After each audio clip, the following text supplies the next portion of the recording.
It was the loss of a castle in Galloway that prompted King Edward to march north once more and make war on the Scots. Lochmaben Castle was in Annandale and had fallen to the supporters of the Maxwell family. Sir Herbert had died at Falkirk, and so far as I knew, there was no lord in the castle of Claverock. As we had learned with William Wallace, the loss of a lord was not important. Someone was making mischief. I had spent many years fighting both the Scottish and the Welsh, and one thing I had learned was that while their leaders might not be the best, their ordinary fighting men were courageous and tough. They had stood in their circular schiltrons at Falkirk and fought until the end. The Scots were independent-minded, and as the memory of the failure at Falkirk faded, so the sparks of rebellion were kindled.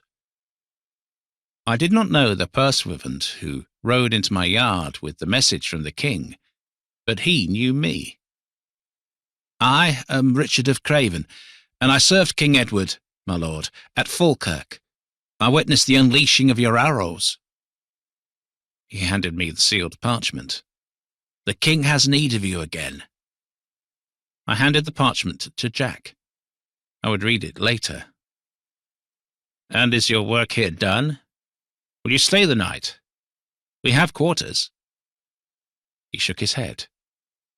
"My lord, nothing would give me greater pleasure, for I would love to hear of the battles you fought for King Henry and his son, but I have been commissioned to visit Baron Mortimer and deliver his orders, and then I ride to Chester, where the muster will take place." I knew that all would become clear when I opened the parchment, but I also knew that Richard of Craven would be able to give me information that was not contained in the missive. "We go to the west of Scotland, then?" He looked at me with a surprised look on his face. Many men saw me as a hulking brute of a man, for the deformed body of an archer made monsters of men. But I also had a mind, and that often came as a shock to men who met me. "Aye, my lord, but how did you know?" I smiled. "Chester either means war against the Welsh, or a war in the west of Scotland. I live in the borders, and I know that the Welsh, for the moment, are quiet. We have caused them enough hurt to make the Welsh plot for the future." He nodded. "Yes, my lord, you are right. The king's castle at Lochmaben has fallen. He goes to punish the Scots." I closed my eyes as I pictured the area. I'd been there when I had hunted brigands. It was Wallace's favourite ground. Claverock Castle, then. He beamed. "You're right again, my lord." He glanced up at the sun. It was far to the west. "And now, my lord, I must ride before night.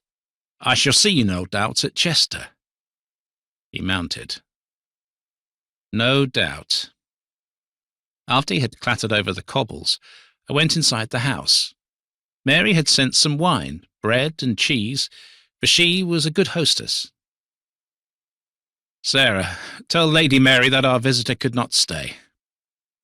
I knew that she would have prepared a room and food for a small feast. "Yes, my lord." "Jack, fetch Hamo. This will concern him. I will open it when you return." He bowed and hurried off.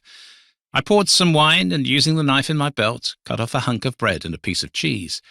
I poured the wine, not into the goblets that lay on the table, but into the wooden beaker. It suited me. I was on my second such cup when my son and foster-son returned. There had been a time when I would have also invited a senior man-at-arms and the captain of my archers. This time it would be more of a family affair. Hamo sat and poured himself a goblet. Jack, as usual, hovered. "Sit, Jack. You're part of this family now, and no longer serve the Lord of Malton." "Sorry." "Stop apologizing." I knew I was becoming a grumpy old man. As he poured his own wine, I sliced through the wax seal on the summons of service. The hand was not the king's. He had used a scribe, but the signature at the bottom of the parchment and the seal were the king's. I read it aloud.